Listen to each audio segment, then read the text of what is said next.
Bom dia, um bom domingo. Vamos dar sequência ao nosso estudo no livro de Apocalipse. Hoje nós vamos estudar o capítulo 8 e o capítulo 9 de Apocalipse, que são as 6 primeiras trombetas. Nós vimos nas aulas anteriores os selos que foram rompidos, e na aula anterior nós vimos um interlúdio que acontece entre o 6º selo e o 7º selo. Então, aqueles que são o povo de Deus, eles são marcados, eles recebem uma marca de Deus que os separa dos juízos que estão vindo sobre o mundo, sobre os descrentes, para que nada dessas coisas aconteçam a eles, né? Eles são protegidos nesse sentido. Não protegidos no sentido de não receberem algum tipo de perseguição e até o martírio. Tá? Isso continua acontecendo, mas os juízos divinos que são derramados sobre a terra não caem sobre o povo de Deus. Apocalipse deixa isso claro. Agora, no começo da nossa aula hoje, nós veremos o 7º selo sendo rompido, e o rompimento do 7º selo é o que dá início, então, às trombetas. E é isso que nós veremos hoje, as trombetas do Apocalipse. Até a 6ª, porque entre a 6ª e a 7ª nós também temos um interlúdio que acontece. Mas isso vai ser assunto para a aula seguinte. Então vamos à leitura do texto, Apocalipse capítulo 8, versículo 1 até o versículo 5.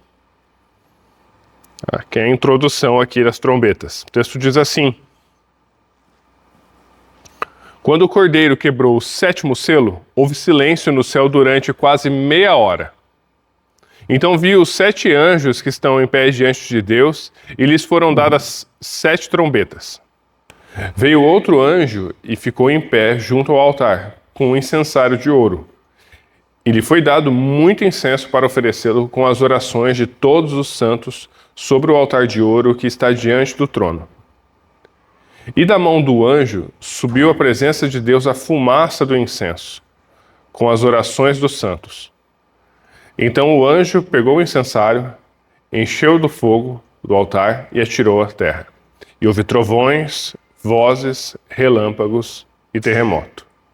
Beleza, então esse é o texto, essa é a introdução. Então, quando Jesus ele rompe o 7º selo, que é naquele livrinho que João viu, nós vemos uma cena acontecendo que é muito curiosa. Há silêncio no céu. Durante meia hora, silêncio.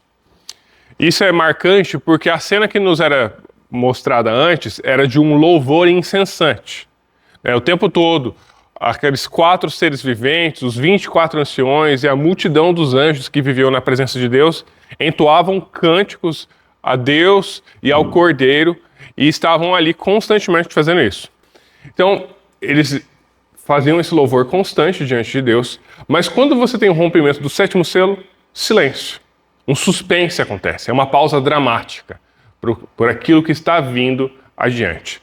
Algo que eu comentei com vocês antes, e é importante vocês manterem em mente como uma possível interpretação, é que essas sequências de 7 juízos, nós vimos os 7 selos, agora 7 trombetas e posteriormente os 7 cálices, algumas linhas interpretativas vão dizer que são representações do mesmo juízo de Deus sobre o mundo, sobre a terra.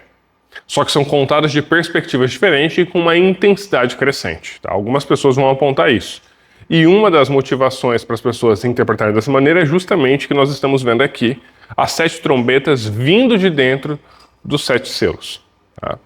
Outras linhas de interpretação vão dizer que são eventos sucessivos. Por exemplo, algumas interpretações futuristas que dizem que todos os eventos de Apocalipse, depois do capítulo 4 para frente, vão acontecer ainda no nosso futuro, dizem que então vai acontecer uma sequência de pragas ali relacionadas aos 7 selos, depois uma sequência de 7 pragas relacionadas às trombetas e posteriormente uma sequência de pragas relacionadas aos 7 cálices. Tá?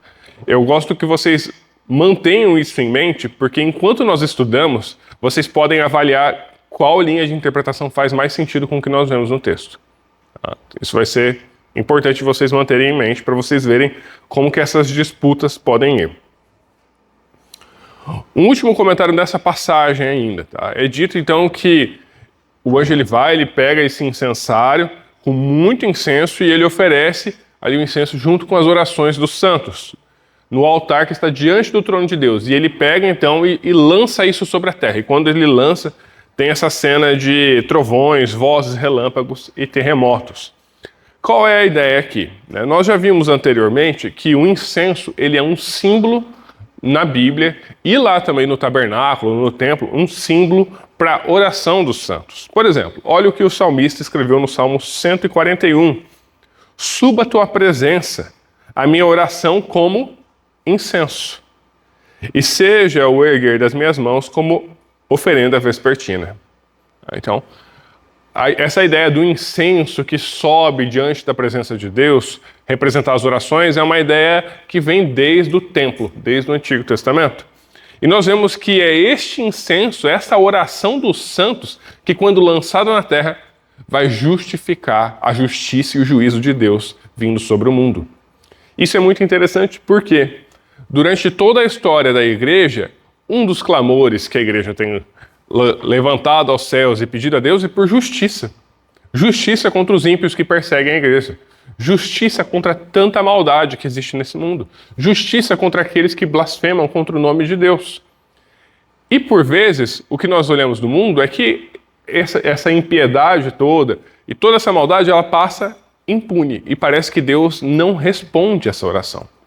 Mas o que Apocalipse está nos mostrando é que não responde por enquanto.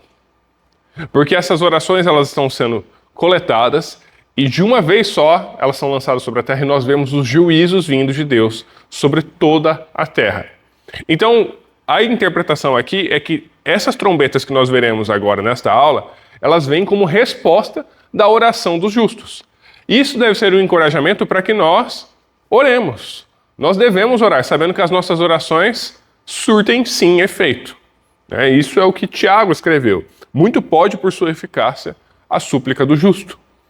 Nós devemos crer nisso. As nossas orações, elas não passam em branco. Elas não passam sem surtir efeito. Deus coleta as nossas orações, Ele escuta as nossas orações. E mesmo que o seu cumprimento não seja imediato, Deus não deixa de agir.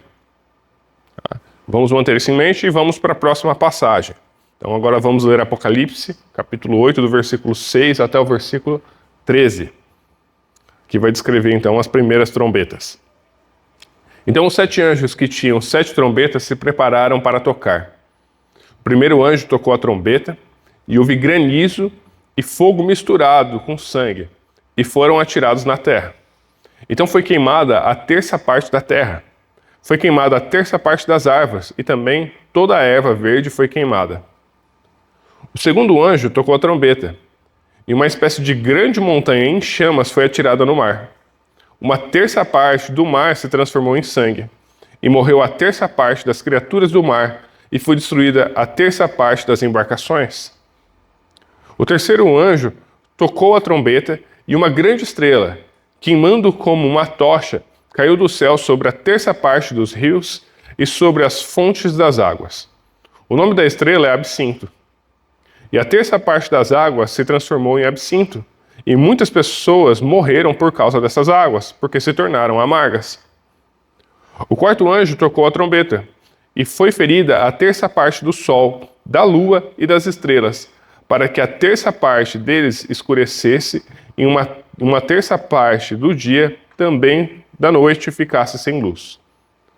Então vi e ouvi uma águia que voava pelo meio do céu e dizia com voz forte: ai, ai, ai dos que moram na terra, por causa do som das outras trombetas, que os 3 anjos ainda vão tocar. Tudo bem, então aqui nós vemos as primeiras trombetas sendo tocadas, e todas elas já trazem efeitos terríveis na terra. Tá? Então, essas trombetas elas representam um julgamento sobre a idolatria. Tá? Possivelmente aqui nós vemos um eco das pragas do Egito. Esse é um consenso entre os teólogos. E eu vou apontar para vocês como essas pragas estão ecoando as pragas no Egito. Por que eu falo que esse é um julgamento sobre a idolatria? Isso vai ficar muito evidente no final do próximo capítulo. É dito lá no final do próximo capítulo que, apesar de todas essas coisas acontecendo, eles não deixaram de adorar os seus ídolos, os seus deuses falsos, os seus demônios. Então é um julgamento sobre os idólatras, ou seja, aqueles que não adoram o verdadeiro Deus. Os futuristas, né, aquele pessoal que interpreta Apocalipse como eventos que ainda acontecerão, eles dizem que essas trombetas e flagelos significam calamidades reais que serão sofridas pelos descrentes e impenitentes durante a grande tribulação. Lembre-se, os futuristas eles creem num período literal de 7 anos que vai acontecer, em que uma grande dificuldade, uma grande opressão virá sobre o mundo todo, e neste período várias coisas acontecerão. Na Terra você terá o anticristo, que vai unir as nações, unificar numa religião, vai gerar um sistema econômico unificado e vai perseguir os cristãos.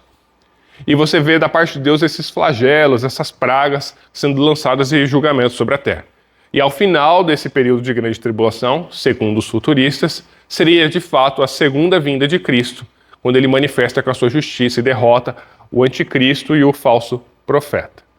E daí eles disputam se o arrebatamento, o dito arrebatamento, aconteceria no começo da grande tribulação ou no final da grande tribulação. A gente comentou um pouco sobre isso nas aulas anteriores. E esses futuristas entendem que estes são eventos de algum nível literal que vai acontecer durante esse período da grande tribulação.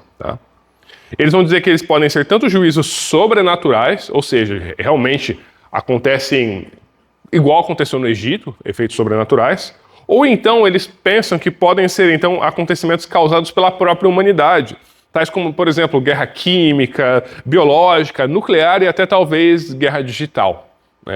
Entra cada vez mais em pauta como que, por exemplo, o uso de inteligência artificial pode influenciar esse tipo de coisa. Então, alguns futuristas vão interpretar desta maneira. Lembrando que a nossa intenção nunca é tentar diminuir uma posição ou outra, mas apresentar como as diversas linhas interpretativas entendem isso.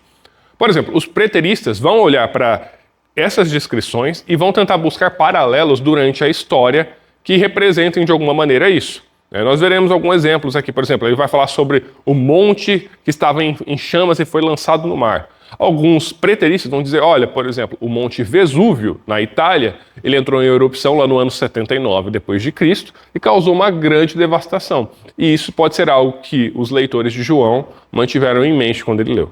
Então, é só um exemplo de como algumas linhas interpretativas vão tentar olhar para esses efeitos. Preteristas são aqueles que vão olhar, então, para as histórias e os símbolos de Apocalipse e entendem como sendo coisas que eram no futuro de João, mas no nosso passado. Ou seja, Apocalipse em grande medida, se não totalmente, para os preteristas já aconteceu. Isso é o que os preteristas vão dizer. Fora os preteristas, nós temos os idealistas, que veem Apocalipse como uma série de princípios que se replicam durante toda a história da igreja. E nós temos também ainda os historicistas, que dizem que Apocalipse descreve o decorrer da história até o fim da história da humanidade neste mundo. Certo, então, o primeiro anjo ele toca a primeira trombeta e é dito então que houve granizo e fogo misturados com sangue. Eles são atirados na terra. Então, diz que é queimada a terça parte da terra e foi queimada a terça parte das árvores e também a terça parte de toda a erva verde. Vocês se lembram de alguma praga no Egito que é semelhante a essa? A 7ª praga.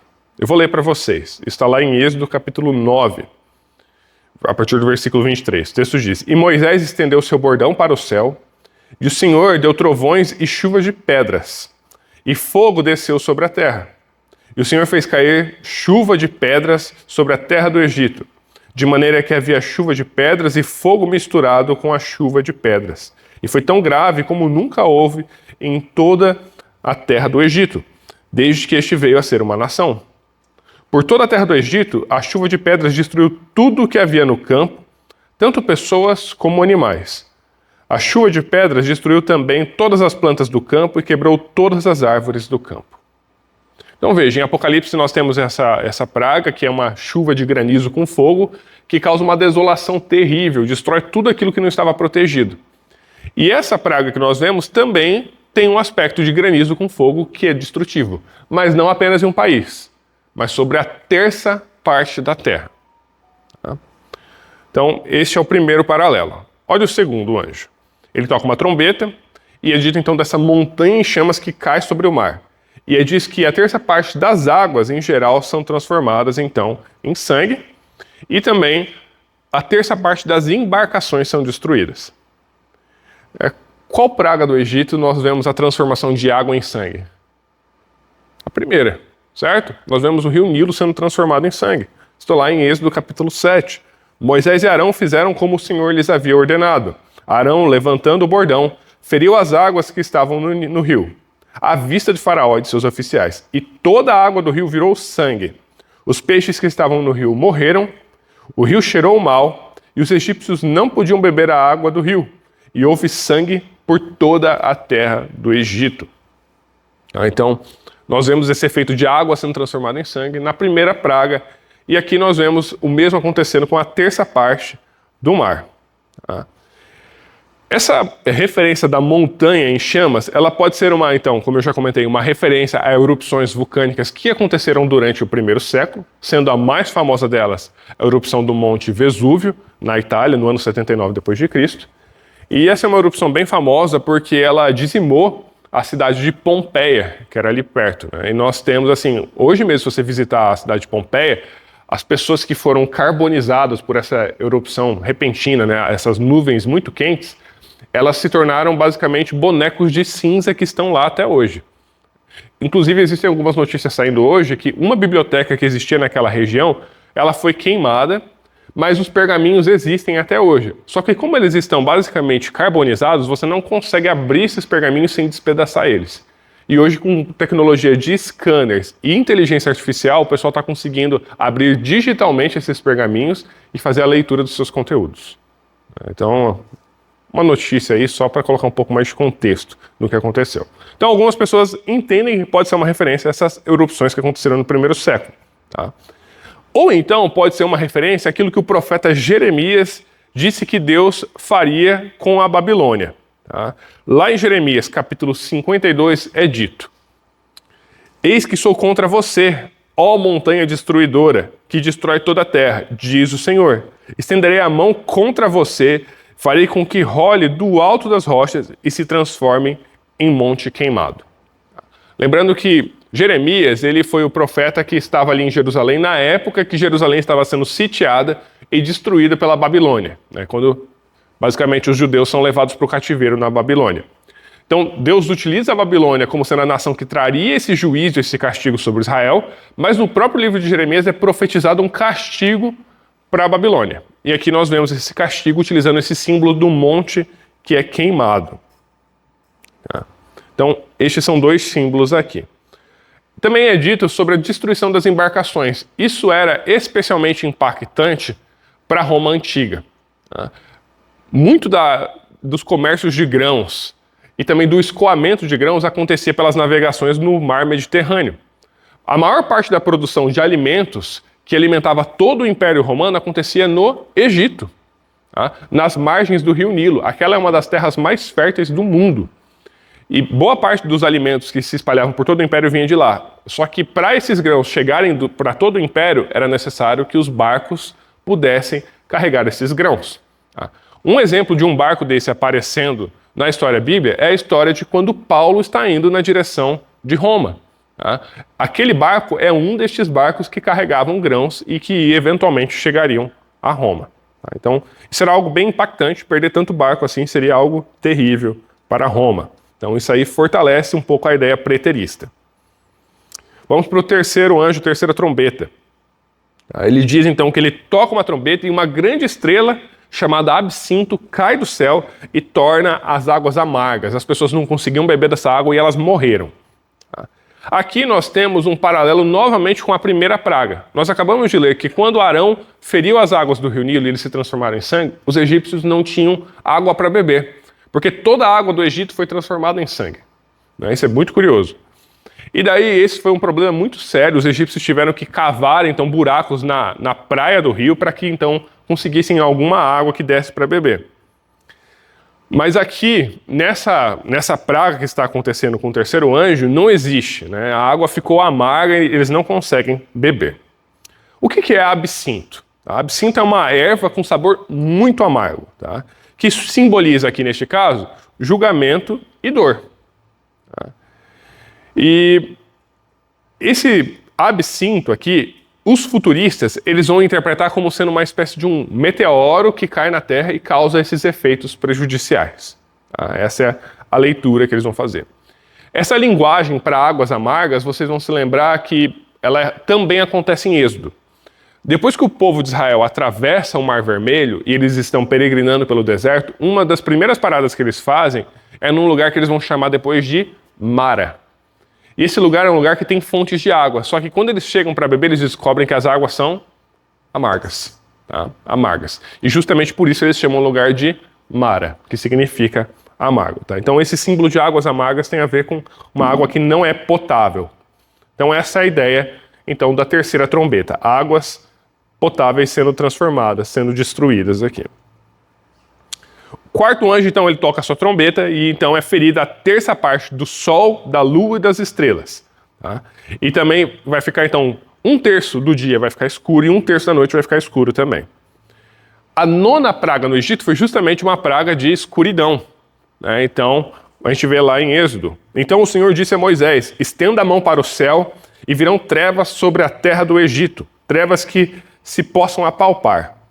Moisés estendeu a mão para o céu, houve trevas espessas sobre toda a terra do Egito durante 3 dias. Os egípcios não podiam ver uns aos outros, e ninguém se levantou do seu lugar durante 3 dias. Porém, todos os filhos de Israel tinham claridade nas suas casas. Então este é um paralelo muito direto com a nona praga. Tá? Mas notem algo interessante. Aqui é dito que 1/3 das estrelas, 1/3 do sol e 1/3 da lua são escurecidos. Mas se vocês se lembrarem, no sexto selo, isso, o sol, a lua e as estrelas foram enrolados e foram recolhidos. Não existem mais. O que eles estão fazendo aqui de novo? Como eles podem ter aparecido novamente? Tá? Daí, novamente, aquela linha de interpretação que diz que, basicamente, os selos, as trombetas e os cálices é a mesma história recontada, não tem problema com isso. Tá? Por quê? Ainda não chegou o juízo final na linha aqui narrativa das trombetas. Mas dos selos, quando o sol, a lua e as estrelas são recolhidas, é quando o mundo acaba, basicamente. Tá? Então, por isso ainda existe aqui. Já na linha que entende que esses são eventos sucessivos, você tem que fazer tem que se flexionar um pouco aqui para conseguir interpretar essas coisas. Tá? Então existe uma certa dificuldade nessa linha interpretativa. E nós vemos o texto aqui encerrando com essa águia que sobrevoa o céu, falando que ai dos moradores da terra, porque ainda falta outras 3 trombetas para tocarem. Ou seja, as 3 que vêm ainda são bem piores. Tá? Vamos olhar então essas próximas? Na verdade a gente vai olhar só 2, tá? Porque a terceira vai ficar para depois do interlúdio ainda. Mas vamos lá, Apocalipse capítulo 9 agora. A gente vai ler do Apocalipse do capítulo 9, do versículo 1 até o versículo 11. Assim diz o texto. O 5º anjo tocou a trombeta e viu uma estrela que tinha caído do céu sobre a terra. Ele foi dado a chave do poço do abismo. Ela abriu o poço do abismo e dele saiu fumaça, como fumaça de uma grande fornalha. E o sol e o ar escureceram como uma fumaça saída do poço. Também da fumaça saíram gafanhotos para a terra. E lhes foi dado poder como o poder que tem os escorpiões da terra. E lhes foi dito que não causassem dano à erva da terra, nem a qualquer coisa verde, nem a árvore alguma, e tão somente as pessoas que não têm o selo de Deus na testa. Também não lhes foi permitido que matassem, mas que atormentassem durante 5 meses. E o seu tormento era como o tormento de escorpião quando fere alguém. Naqueles dias as pessoas buscarão a morte e não a encontrarão. Também terão o desejo de morrer, mas a morte fugirá delas. O aspecto dos gafanhotos era semelhante a cavalos preparados para a batalha. Na cabeça deles havia como que coroas parecendo de ouro. E o rosto deles era como o rosto de ser humano. Tinham também cabelos, como os cabelos de mulher. E os dentes eram como dentes de leão. Tinham couraças, como couraças de ferro. O barulho das suas asas que faziam era como o barulho de carros puxados por muitos cavalos, quando correm para a batalha. Tinham ainda cauda como escorpiões e um ferrão. Na cauda tinham poder para causar dano às pessoas por 5 meses. Tinham por rei sobre eles o anjo do abismo, cujo nome hebraico é Abaddon e em grego Apolion. Beleza. Então, nós vemos aqui... faltou o versículo 12. E o primeiro ai passou, e eis que depois dessas coisas vem ainda 2 ais. Beleza. Então o quinto anjo ele toca a sua trombeta e nós temos aí essa estrela que cai do céu na terra e abre esse abismo e saem essas criaturas muito bizarras, né? Gafanhoto, que tem a cauda de escorpião, tem o rosto de humano, dentes de leões, cabelos de mulher. Que criatura bizarra, né? E daí algumas pessoas vão olhar para esta figura especificamente e vão falar, olha só, João aqui ele estava vendo o futuro e ele não sabia o que ele estava vendo, então ele usou a linguagem que ele tinha para descrever. Algumas pessoas vão dizer, por exemplo, que isso aqui talvez fosse... talvez João tenha visto um helicóptero. Gente, desculpa, não é isso que você faz quando você interpreta Apocalipse. Tá? Não é a proposta desse gênero literário. João ele não estava tentando fazer uma espécie de colagem para tentar explicar algo que ele não conseguia entender. Ele estava usando símbolos muito intencionais para descrever realidades simbólicas. Tá? Ele via símbolos literais, mas esses símbolos representavam outras coisas. Tá? Mas beleza, vamos começar pelo começo. Então o texto diz que uma estrela cai do céu sobre a terra. E essa estrela é dada, então, a chave do poço do abismo. Quem é essa estrela? Tá? Vai ter 2 linhas principais de interpretação.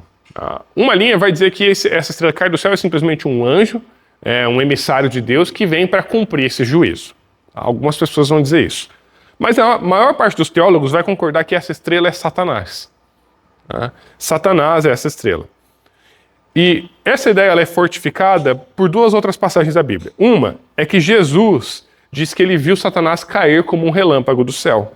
Isso está lá no Evangelho de Lucas, capítulo 10. Olha o que é dito para nós. Então os 70 voltaram cheios de alegria, dizendo, Senhor, em seu nome os próprios demônios se submetem a nós. Jesus lhes disse, eu vi a Satanás caindo do céu como um relâmpago. Eis que dei a vocês autoridade para pisarem cobras e escorpiões sobre todo o poder do inimigo, e nada, absolutamente, lhes causará dano. No entanto, alegrem-se, não porque os espíritos se submetem a vocês, e sim porque o nome de cada um de vocês está registrado no céu. Então, nessa primeira passagem, nós vemos que quando Jesus comissiona aqueles 70 para irem pregando o evangelho e também curando pessoas e expulsando demônios, esses 70 voltam muito felizes porque eles têm poder sobre os espíritos imundos, sobre os demônios. Jesus fala, olha, é verdade, eu vi Satanás caindo igual um relâmpago, né? Então, parece até ter uma relação ao trabalho que aqueles discípulos estavam fazendo com a queda de Satanás do céu. Mas em Apocalipse mesmo, um pouco mais para frente, no capítulo 12, nos é dito que Satanás também é expulso do céu. Capítulo 12, versículo 9 é dito, e foi expulso o grande dragão, a antiga serpente, que se chama Diabo e Satanás, o sedutor de todo mundo. Ele foi atirado à terra e com ele os seus anjos. Então, os textos bíblicos fortalecem essa ideia de que esse anjo que cai na terra e tem a chave do abismo é então Satanás. Né? E o que seria o abismo aqui? O abismo é o mundo dos perversos que morreram e dos demônios. Essa é a ideia. Porque ele abre o abismo, sai fumaça e junto com essa fumaça saem essas criaturas aí bem esquisitas, né, que nós vamos falar sobre elas agora. Que são essas criaturas? Né? A primeira descrição, e a descrição mais básica que nós recebemos, é que elas são gafanhotos. Que praga do Egito tinha gafanhotos? Tá? A 8ª praga dos gafanhotos. Né? Vai estar lá em Êxodo capítulo 10. Deixa eu ler essa passagem para vocês também. Moisés estendeu o seu bordão, e sobre a terra do Egito o Senhor trouxe sobre a terra um vento leste, todo aquele dia e toda aquela noite. Quando amanheceu, o vento leste tinha trazido gafanhotos. E os gafanhotos se espalharam por toda a terra do Egito e pousaram sobre todo o seu território. Eram muito numerosos. Antes destes, nunca houve tantos gafanhotos, e nem depois deles virão outros assim. Porque cobriram a superfície de toda a terra, de modo que a terra se escureceu. Devoraram toda a vegetação da terra e todo o fruto das árvores, que a chuva de pedras não havia destruído. E não restou nada verde nas árvores, nem na vegetação do campo e nem a terra do Egito.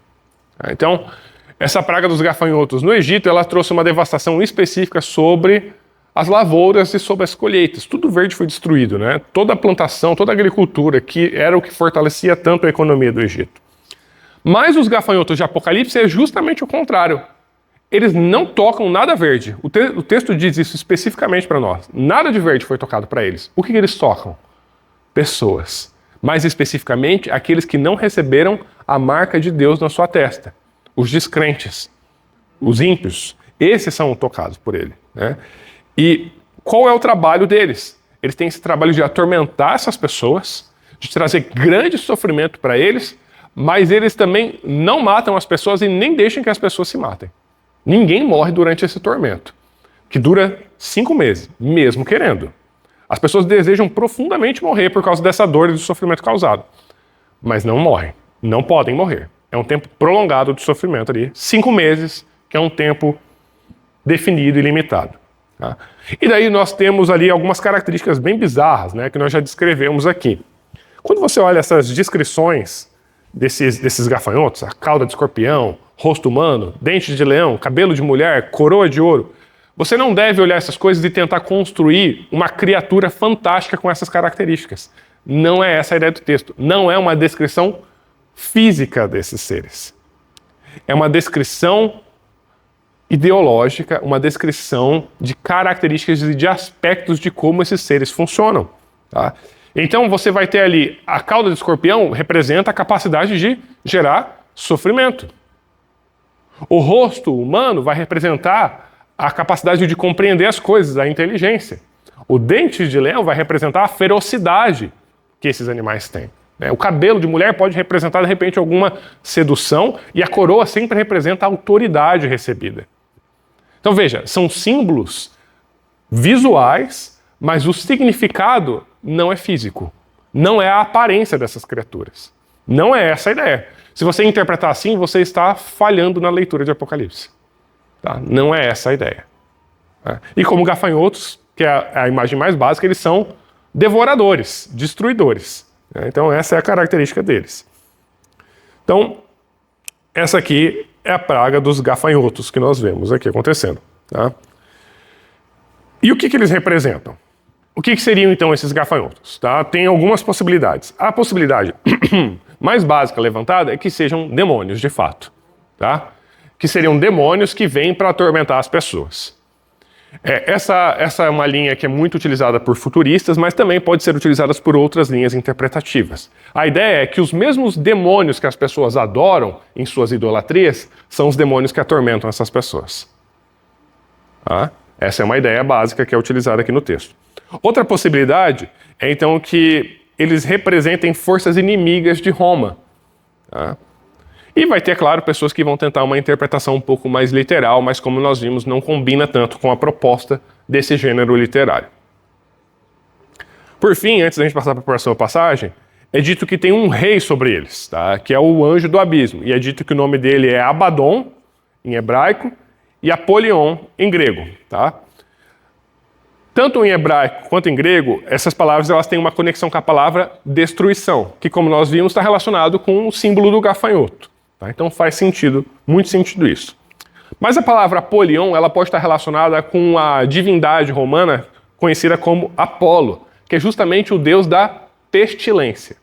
Tá? E uma coisa curiosa é que Domiciano, que foi aquele imperador romano que possivelmente governou durante o momento que João redigiu o Apocalipse, ele se considerava a encarnação de Apolo. Tá? Então, talvez ele esteja representado aqui, favorecendo nessa linha o preterismo. Ok? Vamos então para a última passagem de hoje, Apocalipse capítulo 9, do versículo 13 ao versículo 21. Vai ser a sexta trombeta. Assim diz o texto: o sexto anjo tocou a trombeta, e ouviu uma voz que vinha das 4 pontas do altar de ouro que se encontra na presença de Deus, dizendo ao sexto anjo, o mesmo que tem a trombeta: solte os 4 anjos que estão amarrados junto ao grande rio Eufrates. Então foram soltos os 4 anjos que se achavam preparados para a hora, o dia, o mês e o ano, para que matassem a terça parte da humanidade. O número dos exércitos da cavalaria era 20.000 vezes 10 milhares. Eu ouvi o seu número. Assim, nesta visão, pude ver que os cavalos e os seus cavaleiros tinham couraças cor de fogo, de jacinto e de enxofre. A cabeça dos cavalos era como cabeça de leão, e da sua boca saíam fogo, fumaça e enxofre.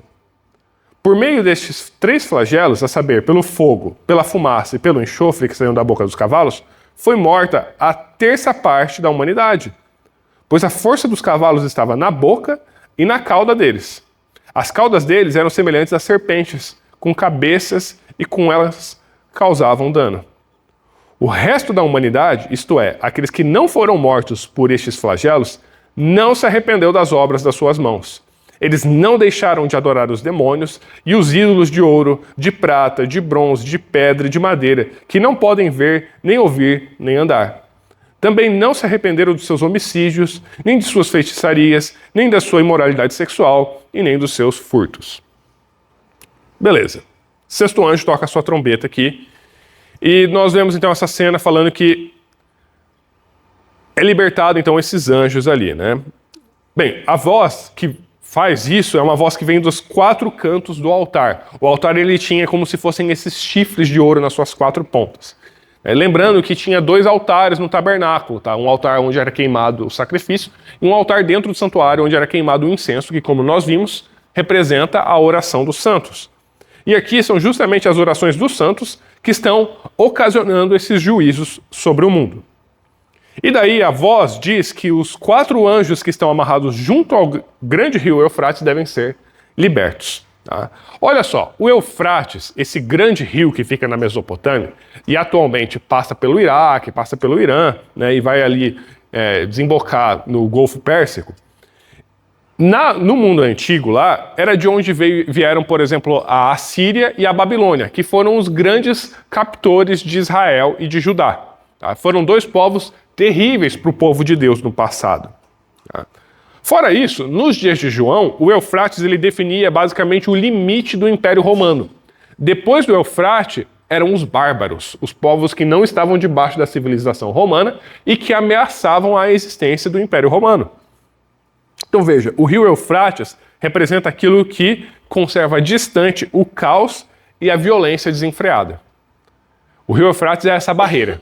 E uma vez que essa barreira é liberta, ou seja, aqueles anjos que estavam ali são libertos, a destruição desenfreada começa. A descrição desses anjos é bem bizarra, né? Fala de cavalos, que tem também ali couraças de metal com uma aparência de fogo, tem de jacinto, de enxofre, a cabeça como de leão, eles também vai ter ali a cauda como de uma serpente. É bem bizarro, assim como dos gafanhotos. E assim como nos gafanhotos você não deve ler essas imagens como uma descrição física, mas sim uma descrição das capacidades desse ser, você deve interpretar dessa maneira. Então, qual é a grande diferença entre esses seres? Os gafanhotos eles tinham poder para atormentar, mas não para matar.